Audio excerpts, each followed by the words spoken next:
Talk of the Town. नमस्कार, कार्यक्रम talk of the टाउनमा यहाँहरूलाई हार्दिक स्वागत छ। म जगदीश खरेल। मुलुक संघीयतामा गइसकेको छ, तिनै तहका निर्वाचनहरू सम्पन्न भइसकेका छन्। अब मुलुकमा 753 वटा स्थानीय सरकार, 7 वटा प्रदेश सरकार र एउटा केन्द्रमा सरकार हुनेछ। 761 वटा सरकार बन्नेछ। यो सँगै मुलुकको मा रहेको सिंहदरबारमा केन्द्रित जिम्मेवारी, अधिकार, कर्तव्य यी सबै स्थानीय तहसम्म, जनताको घर दैलोसम्म पुर्याउने लक्ष्य संविधानले परिकल्पना गरेको छ र त्यो अनुसार नै कार्य प्रारम्भहरू पनि धेरै हदसम्म भइसकेका छन्। हामी विपद जोखिम न्यूनीकरण तथा व्यवस्थापनको कुरा गरिरहेका छौँ र पछिल्लो समयमा कसरी भूकम्पीय जोखिमको सामना नेपालले गर्न सक्छ भन्ने विषयहरू पनि यहाँहरू सामु समेटिरहेका छौँ र आजको कार्यक्रममा हामी विशेष गरेर राष्ट्रिय भूकम्प सुरक्षा दिवस माघ 2 गते मनाइराख्दाखेरि यसले दिएको सन्देश सबल समुदाय र स्थानीय सरकार भूकम्पीय सुरक्षाको बलियो आधार भन्ने जुन नारा छ, यसलाई सार्थक कसरी तुल्याउन सकिन्छ र त्यसको लागि मुख्यतः सुरक्षित संरचना कसरी बनाउन सकिन्छ, यसको लागि के गर्न जरुरी छ भन्ने विषय आज उठान गर्नेछौँ। सबैभन्दा पहिला यो रिपोर्ट यहाँहरूका लागि, त्यसपछि हामी संवादमा जुट्नेछौँ। नेपाल भूकम्पीय जोखिमको हिसाबले अत्यन्तै जोखिमयुक्त मुलुक हो। यसको मुख्य कारण हाम्रा कमजोर संरचनाहरू हुन्। त्यसैले भूकम्पीय जोखिमको सामना गर्ने महत्त्वपूर्ण उपाय भनेको सुरक्षित संरचनाको निर्माण नै हो। सुरक्षित संरचना निर्माणको लागि भनेर 2060 सालदेखि भवन निर्माण संहिता कार्यान्वयनमा आएको छ, तर यसको प्रभावकारी कार्यान्वयन हुन सकेको थिएन। फलस्वरूप निर्माण भएका बहुसंख्यक संरचना मापदण्ड विपरीत निर्माण भए, जसको कारण अहिले हामी अति जोखिममा छौं।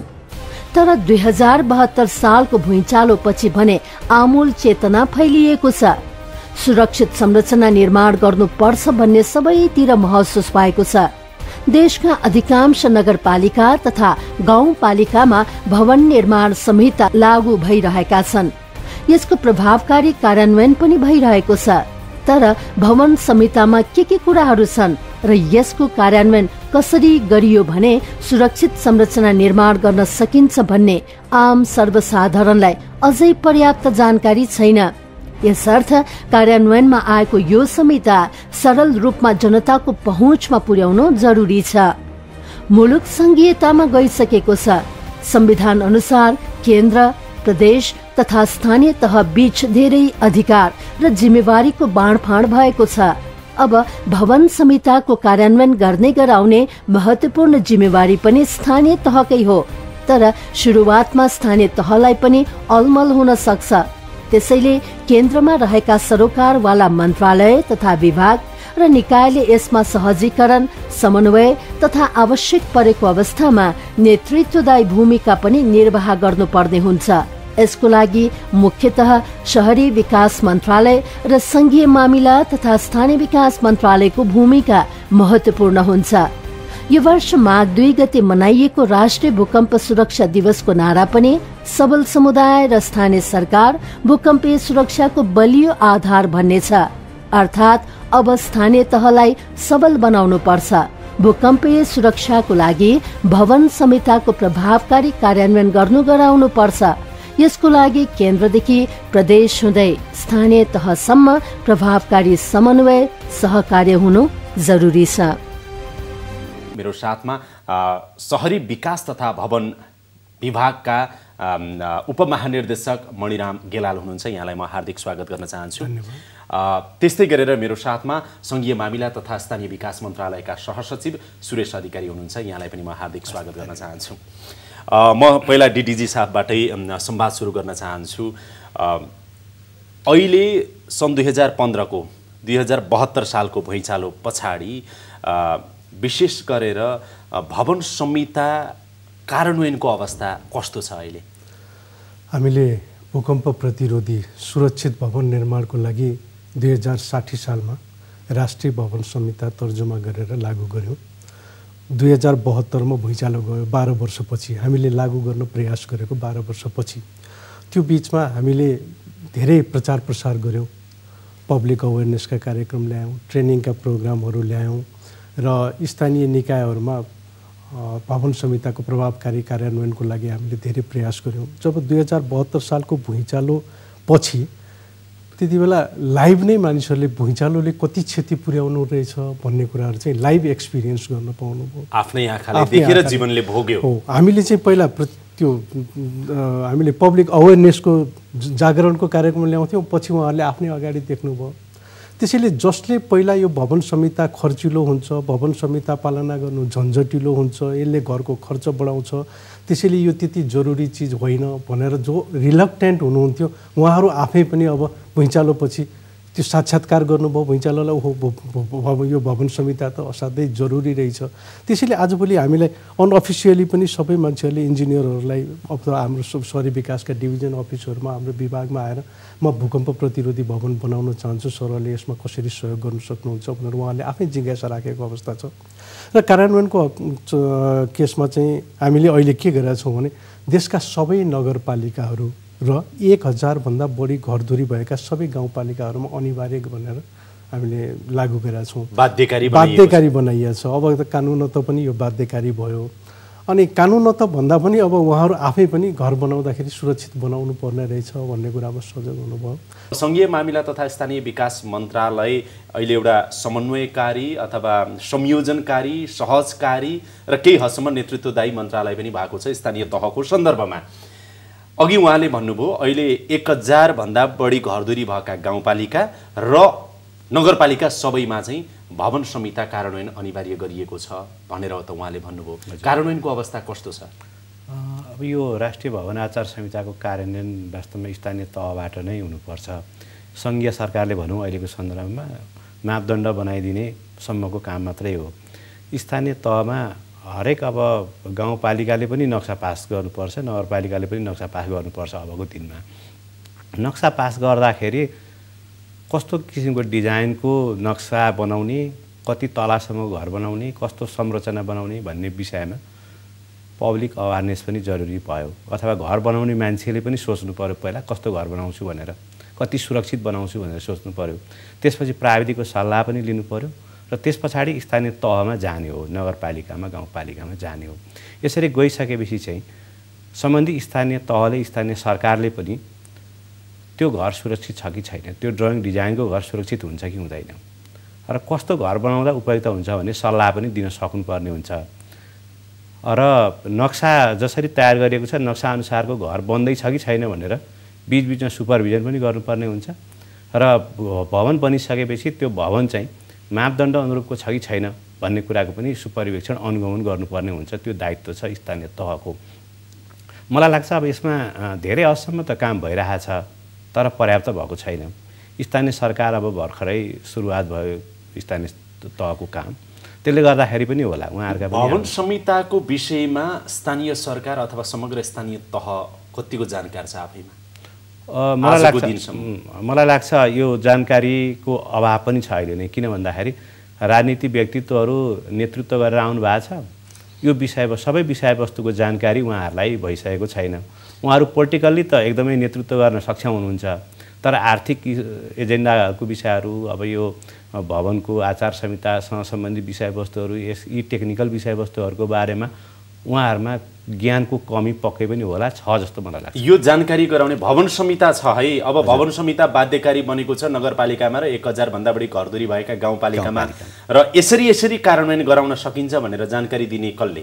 तपाईहरूले कि भवन विभागले कि अथवा अरू कुनै निकाय? यसको नेतृत्व गर्ने चाहिँ सङ्घीय मामिला स्थानीय विकास मन्त्रालय नै हो र अब अहिले यहाँले भन्नुभयो जस्तो हामीले चाहिँ यो विषय लगायत अन्य थुप्रै विषयवस्तुहरूमा त्यो वातावरणको कुरा छ, विपद व्यवस्थापन रिलेटेड अरू इस्युहरू पनि छन्। त्यसै गरेर राजस्वसँग सम्बन्धित, अर्थ व्यवस्थापनसँग सम्बन्धित, योजना बजेटसँग सम्बन्धित थुप्रै इस्युहरूको चाहिँ ट्रेनिङको प्याकेज तयार गरेर स्थानीय तहमा लगिराखेका छौँ र स्थानीय जनप्रतिनिधिहरूसँग अन्तर्क्रिया पनि गरिरहेछौँ। त्यसैले गर्दाखेरि धेरैतिर अब जानकारी हुन थालिसकेको अवस्था छ तर अझ अहिले त हामीले मेयर उपमेयर साहबहरू र प्रमुख उपप्रमुखहरूसँग मात्रै अन्तर्क्रिया गरिरहेछौँ अध्यक्ष उपाध्यक्षज्यूहरूसँग। अझ तल्लो तहसम्म वडाध्यक्ष वडा लेभलसम्म चाहिँ हामीले जानकारी गराउन सकेका छैन अझैसम्म। सङ्घीय मामिला तथा स्थानीय विकास मन्त्रालयको तर्फबाट तपाईँले हेर्ने एउटा त डिजास्टर पनि तपाईँले सुरेश सरले हेर्नुहुन्छ र अर्को नगरपालिकासँगको समन्वय पनि तपाईँकै भागमा पर्छ होइन त? हजुर। अब यो काम त तपाईँले सुरुवात गर्नु पर्यो नि। सुरुवात भएको छ। त्यो संहिता चाहिँ हजुर गाउँपालिका नगरपालिकाको वडा तहसम्म भए पनि त पुग्नु पर्यो नि एक कपी। सुरुवात भएको छ, तर म अहिले नै के भनिदिनु भने 753मै पुगिसकेको छैन। हामीले करिब 200-250 स्थानीय तहमा चाहिँ यो ट्रेनिङको प्रोग्रामहरू लगिसकेका छौँ र यो विषयमा उहाँहरूसँग अन्तर्क्रिया गरिसकेका छौँ। गेलाल सर, तपाईँ त भवन महाशाखाको प्रमुख पनि हुनुहुन्छ होइन त? यो संहिता कार्यान्वयन गराउनको लागि चाहिँ नि एउटा इनिसिएटरको रोल चाहिँ तपाईँको पनि हो होइन त? पक्कै के काम गर्नुहुन्छ तपाईँले अहिले यो संहिता कार्यान्वयनको लागि तपाईँको महाशाखाले? भन्नुहोस् त। पहिला कार्यान्वयनकैतिर जाउँ।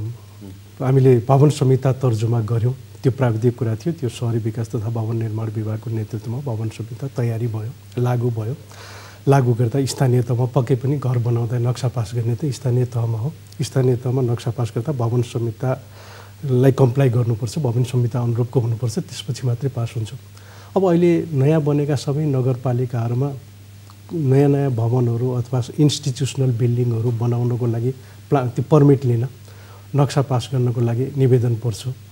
त्यो निवेदन परिसकेपछि उहाँहरूका त्यो नक्सा भवन संहिता अनुसार बनेको छ कि छैन भन्ने हेर्नलाई प्राविधिकहरू पर्याप्त हुनुहुन्न। त्यस कारणले हामी कहाँ आउँछ त्यो नक्सा? हामीलाई नगरपालिकाहरूले चिठी लेखेर हामी कहाँ नक्सा पास गर्नको लागि यसरी निवेदन परेको छ, यो भवन संहिता अनुरूप डिजाइन गरिएको छ छैन, एकपटक चेक जाँच गरेर सिफारिस गरिदिनु होला। अनि त्यसपछि हामी त्यसलाई भवन संहिता अनुरूपको छ कि छैन हेरिदिन्छौँ। छैन भने त्यो डिजाइनरलाई बोलाएर यसमा यो सुधारहरू गर्नुपर्छ भनेर भन्छौँ। छ भने यो भवन संहिता अनुरूप छ भनेर लेखेर दिन्छौँ, त्यसपछि पास हुन्छ। तर देशभरिका सबै नगरपालिकाले त्यसरी पठाउनु पनि जरुरी छैन। यदि त्यो नगरपालिका पनि पठाउँदैनन्, अझ व्यक्तिका घर त झनै गाह्रो भयो। अब त्यो के हुने रहेछ भने व्यक्तिका पनि हामीले अहिले गरिदिइराखेका छौँ। कतिपय नगरपालिकाको आफ्नै प्राविधिकहरू स्ट्रक्चरल इन्जिनियरहरू हुनुहुन्छ भने उहाँहरूले आफै हेरेर पनि गर्न सक्नुहुन्छ। तर भवन ऐन 2055ले राष्ट्रिय भवन संहिता अनुरूप भवनहरू बने नबनेको र नबनेका भवनहरूको हकमा चाहिँ त्यसलाई भत्काउने त्यो अधिकार दिएको छ र त्यो हामी अनुगमन गर्छौँ। त्यसको लागि देशभरि नै हाम्रो 35वटा डिभिजन छ विभिन्न ठाउँमा। अनि तत्त डिभिजनको क्षेत्रभित्र पर्ने स्थानीय निकायहरूलाई हाम्रो डिभिजनका प्राविधिकहरूले सपोर्ट गर्नुहुन्छ। त्यस कारणले यसको कार्यान्वयनको लागि हामी स्थानीय निकायलाई सपोर्ट गरिराखेका छौँ। कसैले हामीसँग भवन संहिता अहिले यो रिकन्स्ट्रक्सनको क्रममा 17+14वटा गरेर हामीले 31वटा नयाँ डिजाइनहरू टाइप डिजाइनहरू दियौँ। त्यो 31वटा डिजाइनमध्ये कुनै एउटा डिजाइन अनुसार म भवन बनाउँछु भनेर कोही आउनुभयो भने त्यसलाई भवन संहिता अनुरूप छ छैन भनेर हेरिरहनु परेन। रिजन बिङ त्यो चाहिँ भवन त्यो हाम्रो एनबिसी नेसनल बिल्डिङ कोडको कम्प्लाई गर्ने गरी हामीले नै डिजाइन गरेका हौँ। त्योभन्दा बाहिरको डिजाइनमा कसैले बनाउन ल्यायो भने स्थानीय निकायमा प्राविधिक हुनुहुन्छ, उहाँले आफैले हेरेर छ छैन अनि जज गरेर स्वीकृति दिनुहुन्छ, छैन हाम्रो सहयोग लिनुहुन्छ। कतिपय बिल्डिङहरू अस्पताल भवनहरू ठुला भवनहरू चाहिँ हामी कहाँ आउँछन् अनि सानो स्केलका भवनहरू हाम्रो डिभिजन कार्यालयमा जान्छौँ। त्यस कारणले पहिलो कुरा यो कार्यान्वयनको चरणमा हामी स्थानीय निकायलाई सहयोग गरिरहेका छौँ। अहिले पनि जस्तो चाहिँ भवन संहिता कार्यान्वयनको लागि मुख्य दायित्व र जिम्मेवारी कर्तव्य त स्थानीय तहकै हो, स्थानीय सरकारकै हो। तर त्यसको लागि एउटा समन्वयकारी भूमिका, सहयोगी भूमिका र चाहिँ नि टेक्निकल ब्याकअप अथवा पोलिसी लेभलको ब्याकअप पनि दिने जिम्मेवारी त तपाईँहरूको हो नि त होइन? र आजको दिनमा शहरी विकास मन्त्रालय र स्थानीय विकास मन्त्रालय बीच अझै यति मजबुत कोअर्डिनेसनको खाँचो छ है, यसको प्रभावकारी इम्प्लिमेन्टेसनको लागि अझै यहाँ चाहिँ पुगेको छैन भन्ने केही छ तपाईँहरू दुईटा निकाय बीच भनेको? होइन, हामीहरूको बिचमा एकदम अहिले माथि मन्त्रालय स्तरमा राम्रो सम्बन्ध माने कोअर्डिनेसन सम्बन्धको स्तर कोअर्डिनेसन चाहिँ राम्रो छ। हामीले national plan of action for safer building construction भनेर एउटा बनायौँ। त्यो अहिले एप्रुभ चाहिँ भइरहेको छैन, हुन सकिरहेको छैन। त्यो बनाउने क्रममा पनि मैले भने national plan of action for safer building construction र त्यो बनाउने क्रममा पनि हामी क्लोज कोअर्डिनेसनमा थियौँ स्थानीय निकायको। अनि हामीले सङ्घीय मामिला तथा स्थानीय विकास मन्त्रालयसँग के अनुरोध गऱ्यौँ भने सबै नगरपालिकामा हामीले अनिवार्य गऱ्यौँ। गाउँपालिकामा पनि 1000 घरधुरीभन्दा अब त सबै गाउँ पहिला पो गाविसमा 1000 धुरी कम हुन्थ्यो, अहिले त गाउँपालिकामा 1000 धुरीभन्दा अनिवार्य भइसक्यो। त्यसको अर्थ अब देशभरि अनिवार्य भयो भन्दा फरक पर्दैन। भन्दा अनिवार्य चाहिँ गर्ने अनि त्यो स्थानीय निकायलाई ब्याकअप पनि त गर्नु पर्यो नि। एक एकजना इन्जिनियर त घटीमा राख्नु पर्यो, त्यो ट्रेनिङ प्राप्त, भवन संहिताको ट्रेनिङ प्राप्त, त्यसको लागि हामीले कोअर्डिनेसन गरेका छौँ सङ्घीय मामिला तथा स्थानीय विकास मन्त्रालय। सुरेश सर, उहाँले भन्नुभयो नि जस्तो तपाईँहरू दुईटा मन्त्रालय बीचको समन्वय सहकार्य यो संहिता कार्यान्वयनमा कतिको प्रभावकारी छ? भवन आचार संहिता लागू गर्ने सिलसिलामा यसको इम्प्लिमेन्टिङ कमिटी पनि छ यसको, त्यसमा पनि दुईटै मन्त्रालयको चाहिँ मेम्बरहरू छन्। आजको दिनमा चाहिँ जस्तो स्थानीय तहका जनप्रतिनिधिहरूलाई अथवा स्थानीय तहलाई धेरै कुराहरूमा अलमल छ। हजुर, किनभने यति धेरै अधिकार र जिम्मेवारी संविधानले दिएको छ कि त्यो कहिलेकाहीँ चाहिँ दृष्टिविहीनले हात्ती छामेको जस्तो पनि अवस्था छ। यस्तो बेलामा चाहिँ तपाईँहरूको सपोर्ट त धेरै महत्त्वपूर्ण हुन्छ नि स्थानीय तहको लागि। पक्कै पनि ठुलो महत्त्वपूर्ण हुन्छ। किन भन्दाखेरि अब अहिले स्थानीय तहमा जनप्रतिनिधिहरू नयाँ आउनु भएको छ, उहाँहरूलाई धेरै कुराहरू बुझ्नुपर्ने जान्नुपर्ने जरुरी पनि छ। त्यसैले फेरि यो भवन आचार संहिताको भनेको चाहिँ मस्ट प्रायोरिटीको एरिया हो जस्तो लाग्छ। किनभने स्थानीय तहमा अब सहरीकरणको इस्युहरू आएछन्, किनभने 60% पपुलेसन अब नेपालमा सहरमा बस्छ। त्यसै कारणले सहरी इस्यु आएको हुनाले सहरी पूर्वाधारहरूको विकास कसरी गर्ने, व्यक्तिगत भवनहरू कस्तो किसिमको बनाउने, इन्स्टिट्युसनल बिल्डिङहरू कस्तो किसिमको बनाउने, त्यसको लागि ल्यान्ड युज पोलिसी कस्तो किसिमले डिजाइन गर्ने अथवा जोखिमका क्षेत्रहरूको पहिचान गर्ने र इन्फ्रास्ट्रक्चर निर्माण गर्ने भन्ने कुरा त स्थानीय सरकारको पहिलो प्राथमिकताको विषय नै हो। त्यसैले हामी जिम्मेवार छौँ, हामी त्यस सम्बन्धमा चाहिँ उहाँहरूलाईसँग इन्ट्रेक्सन गर्ने, अवेरनेस गराउने, यस सम्बन्धी गाइडलाइनहरू पुस्तिकाहरू उहाँहरूलाई उपलब्ध गराउने, त्यसको बारेमा बुझाउने जिम्मेवारी यो मन्त्रालयले लिन्छ नै। नेपालको अबका समय भनेको चाहिँ पुनर्निर्माणको समय हो, नवनिर्माणको समय हो होइन? पूर्वाधार विकासमै हाम्रा चाहिँ नि धेरै समयहरू चाहिँ नि जानुपर्ने छ, गर्नुपर्ने धेरै बाँकी छ। जुन अब राजनीतिक दलहरूले पनि भनेका छन् सरकारको पनि प्राथमिकताको विषय पूर्वाधार विकास नै रहेको छ, त्यो चाहिँ सुरक्षित बन्नुपर्छ भन्ने कुरा नै हो। र भवनको कुरा गर्दा भवन संहिता कार्यान्वयनको कुरा पनि महत्त्वपूर्ण छ।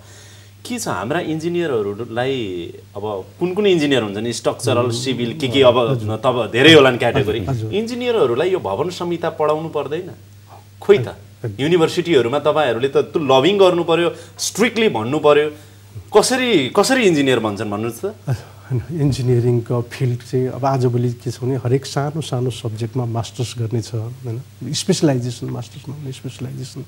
त्यसैले एउटा बिई सिभिलले स्ट्रक्चरमा पहिला हामीहरूले पढ्ने बेला भन्दा पनि अहिले चाहिँ अब 15-20 वर्ष यता आएपछि धेरै कुराहरू सिकेकै हुन्छ। तैपनि जो अब नेपालमा नेपाली विश्वविद्यालयहरूबाट मात्रै नभएर विदेशबाट पढेर आउनेहरू पनि हुनुहुन्छ, त्यसैले उहाँहरूले स्ट्रक्चरको बारेमा जानकारी राख्नुहुन्छ, तर हाम्रो नेसनल बिल्डिङ कोडका प्रोभिजनहरूको बारेमा त थाहा हुँदैन। त्यस कारणले त्यो प्रोभिजनहरू त पछि थप अध्ययन गर्ने, रिफ्रेसर ट्रेनिङहरू लिने, त्यसबाट पनि पर्याप्त हुन्छ।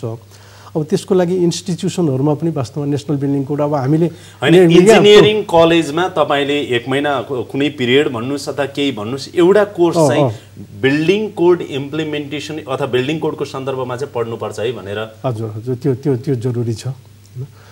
नत्र भने तपाईँले गाउँपालिका नगरपालिकामा पठाउने इन्जिनियरलाई बिल्डिङ कोड थाहा भएन भने अब कुरा के आउँछ भने अघि मैले भने जस्तो सबै हामीले हाम्रा युनिभर्सिटीहरूमा त अनिवार्य बनाउला, त्यो बाहिरका युनिभर्सिटीहरू विषय चाहिँ उहाँहरूलाई थाहा हुन्छ। त्यसलाई चाहिँ हाम्रो बिल्डिङ कोडका प्रोभिजनको बारेमा चाहिँ अलिकति तपाईँहरूलाई रिसर्च गर्न लाउने अथवा एउटा कुनै पेपर राख्ने, केही समयको त्यो हाम्रो स्ट्रक्चरभित्रको पनि एउटा कुनै आंशिक कोर्समा राख्ने, त्यो गर्नुपर्छ। हामी अब युनिभर्सिटीसँग अब अर्को नि उपमहानिर्देशकज्यू, तपाईँले भवन महाशाखाको प्रमुख पनि हुनुहुन्छ, भवन संहितालाई नजिकबाट इम्प्लिमेन्ट गर्ने गराउने तहमा तपाईँ हुनुहुन्छ। आम जनताको आग्रह नि तपाईँलाई, जनताको तर्फबाट मैले भन्दाखेरि यो बढी टेक्निकल छ, ठिक छ, तर यसलाई बडो सरलीकृत गरेर तपाईँले इन्जिनियर मार्फत, कन्सल्टेन्ट मार्फत, कन्ट्र्याक्टर मार्फत अथवा सिकर्मी डकर्मी कताबाट हुन्छ जनतासम्म त्यो टेक्निकल चाहिँ प्रोभिजनहरूलाई सरलीकृत गरेर जनताको पहुँचसम्म र स्थानीय तहको जनप्रतिनिधिसम्म पुर्याउन सकिँदैन? लेम्यान क्वेसन सोधेको है मैले। एकदम सही कुरा गर्नुभयो, सकिन्छ, हामीले गरे पनि छौँ। त्यसलाई चाहिँ हामीले भवन संहिता भनेर लगाएको छैनौँ कि भवन संहितामा भएका प्रोभिजन राखेर भवन निर्माण निर्देशिका अब नेपालीमा छ, बुझ्ने गरी चित्र बनाएर छ। अब चाहिँ माटोको गाह्रो 14 इन्चको 9 इन्चको कति तल हाइट लान पाउने, चौडाइ र लम्बाइको बिचमा कति रेसियो कति हुनुपर्ने, त्यो निर्देशिका चाहिँ भवन विभागकै दराजभित्र छ कि? अब हामीले हाम्रा डिभिजन कार्यालयहरू मार्फत चाहिँ अब 35 वटा डिभिजन कार्यालयमा डिभिजन कार्यालय मार्फत पठाएका छौँ। सुरेश सर, उहाँहरूले त भन्नुभयो कि भवन संहिता पनि छ, निर्देशिका पनि छ, तपाईँ त समन्वयकारी अझ सिधा प्रत्यक्ष तपाईँको चाहिँ नि स्थानीय तहसँग सम्पर्क र सम्बन्ध छ, त्यसको समन्वय नै तपाईँले गर्नुहुन्छ। त्यो गाउँ वडा वडासम्म त्यो निर्देशिका पुर्याउन सकिँदैन र बुझाउन सकिँदैन तालिम मार्फत? पुर्याउन नसकिने कुरै छैन। खोइ त पुगेको पनि छ। त्यसैले यो 753 वटामा पुगेर सबैले बुझ्यो होला भनेर म भन्दिनँ, तर अधिकांशमा पुगेको छ। यो स्थानीय तहमा मात्रै पुगेर पनि हुँदो रहेछ। स्थानीय तहमा त अधिकांशमा पुगेको पनि छ, त्यहाँको कर्मचारीले बुझे पनि होलान्, तर यो विषय त जनसाधारणले पनि बुझ्नुपर्ने, कम्युनिटी लेभलसम्म पुग्नुपर्ने, कम्युनिटीका मान्छेले पनि बुझ्नुपर्ने कुरा रहेछ। त्यसैले त्यो तहसम्म चाहिँ अझ पुग्न सकेको छैन, त्यो कुरा त स्वीकार गर्छु। सबल समुदाय र स्थानीय सरकार निर्माणका लागि तपाईहरूको भूमिका के हुन्छ र अब के गर्नुहुन्छ? हामी केन्द्रमा विभिन्न मन्त्रालयहरूसँग समन्वय गर्छौँ। शहरी विकास मन्त्रालय होला, भौत योजना होला, उद्योग मन्त्रालय, कृषि मन्त्रालय, अर्थ मन्त्रालय, सबैसँग समन्वय गर्छौँ। र हाम्रो अहिलेको फोकस भनेकै लोकल लेभललाई कसरी चाहिँ बलियो बनाउने, सशक्त बनाउने र त्यसको इन्स्टिट्युसनल क्यापासिटी कसरी बनाउँदै लैजाने, भोलिको दिनमा दिगो ढङ्गबाट तिनीहरूले कसरी काम गर्न सक्लान् भनेरै चिन्तित छ अहिले सँगैमा अहिले स्थानीय विकास मन्त्रालय। गाउँपालिका नगरपालिकामा विपद व्यवस्थापन शाखा कहिलेबाट फङ्सनमा आउला? अब विषयगत शाखाहरूको निर्माण हुँदै नै छ। हामीले सङ्गठन संरचना भर्खरै तयार गर्यौँ यसको, यद्यपि क्याबिनेटबाट स्वीकृति पनि भइसकेको छैन। त्यसैले विषयगत मन्त्रालय अन्तर्गतका शाखाहरू स्थापना हुँदै जाने क्रममा यो विपद व्यवस्थापन शाखा पनि स्थापना हुन्छ, तर लाग्छ होला 2-4 महिना। त्यो स्थापना मात्रै हुँदैन, स्रोत साधन जनशक्ति सबै नै जानु पर्यो। विपदको सामना व्यवस्थापन गर्ने हिसाबले बन्छ पक्कै पनि, त्यो आशा गरौँ। डिडिजी साहब, जस्तो खुसीको कुरा के हो भने अघि नै तपाईँले भन्नुभयो 60 सालदेखि कार्यान्वयनमा ल्याइयो, तर 12 वर्षसम्म एक्सेलरेट गर्न हामीलाई चुनौतीपूर्ण थियो, तर 72 सालको भुइँचालोले ठुलो शिक्षा दियो र पर्ने रहेछ भन्ने तयार पनि गरायो। यस बिचमा तपाईँले अघि भने चाहिँ धेरै प्रगतिहरू पनि भए संहिता कार्यान्वयनको सन्दर्भमा, तर आगामी दिनमा अझै पनि त्यो समुदायलाई सबल र स्थानीय सरकारलाई सबल बनाउने कुरामा चाहिँ नि त्यो दिशातिर चाहिँ नि शहरी विकास मन्त्रालय, शहरी विकास तथा भवन निर्माण विभाग जुन छ, भवन विभाग, यसको भूमिका के हुन्छ आगामी दिनमा? 72 सालको भुइँचालोले आम मानिसलाई मात्रै सिकाएन, हामीलाई पनि सिकायो। त्यो हामीलाई के सिकायो भने हामीले बनाएको त्यो बिल्डिङ कोड त्यसमा पनि परिमार्जन गर्नुपर्छ है। त्यसबाट हामीले पाठ सिक्यौँ। अहिले हामीले बिल्डिङ कोडहरू परिमार्जन गर्दैछौँ। 4वटा चाहिँ हामीसँग 23वटा भवन छ राष्ट्रिय भवन संहिताको। राष्ट्रिय भवन संहिता चाहिँ खालि महँगो आरसिसीवाला ठुला बिल्डिङको लागि मात्रै होइन, यो चाहिँ सामान्य गाउँघरमा बन्ने रिमोट बिल्डिङहरूको लागि पनि छ। त्यो 23वटा सेक्सनले अलग अलग कुराहरू चाहिँ त्यसलाई सम्बोधन गर्छन्।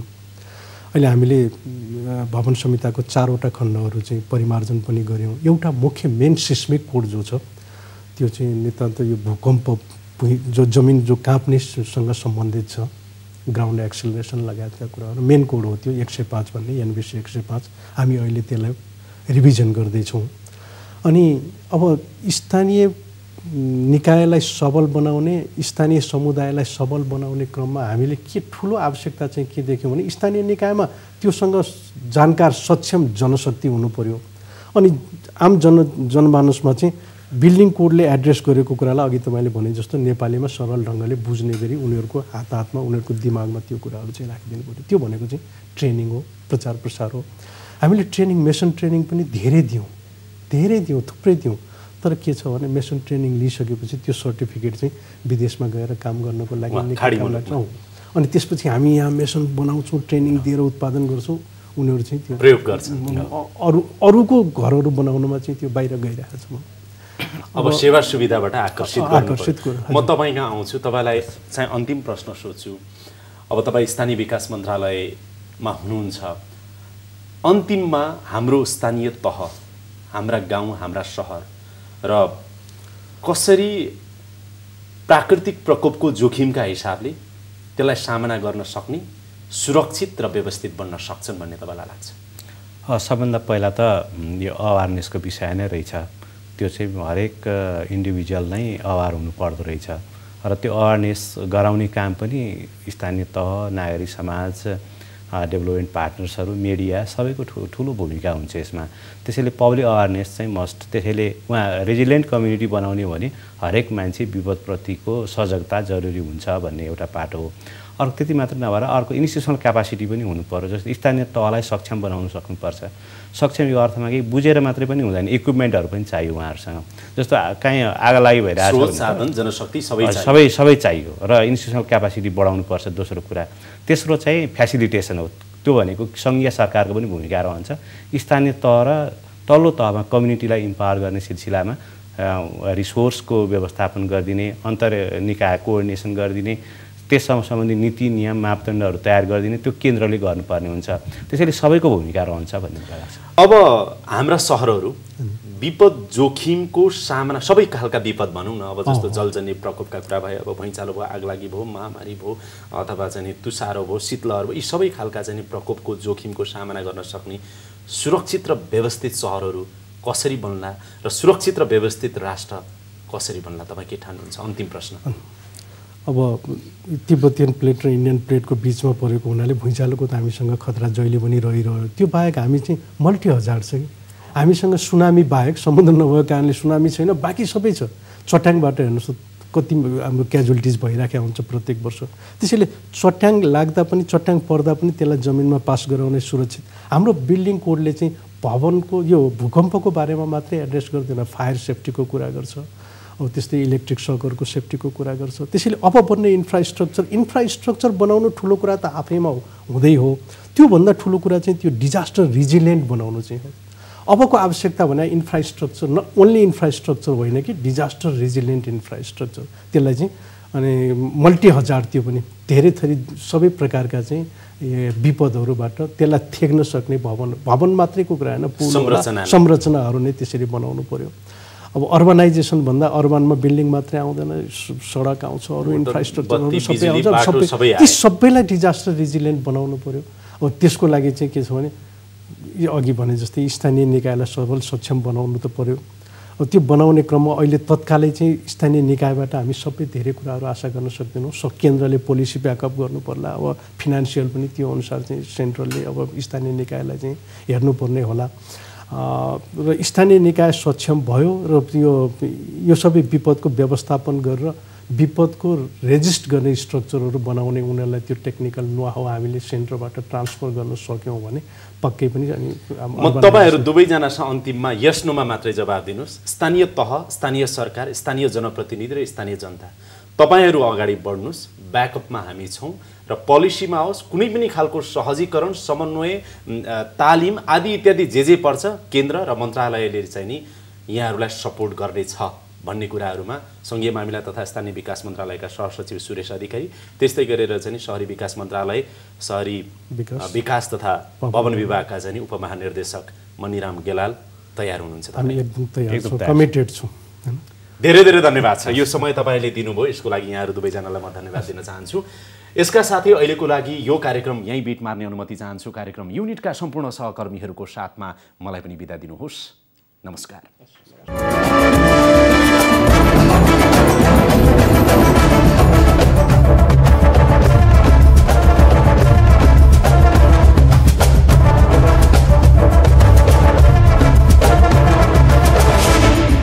Talk the Town.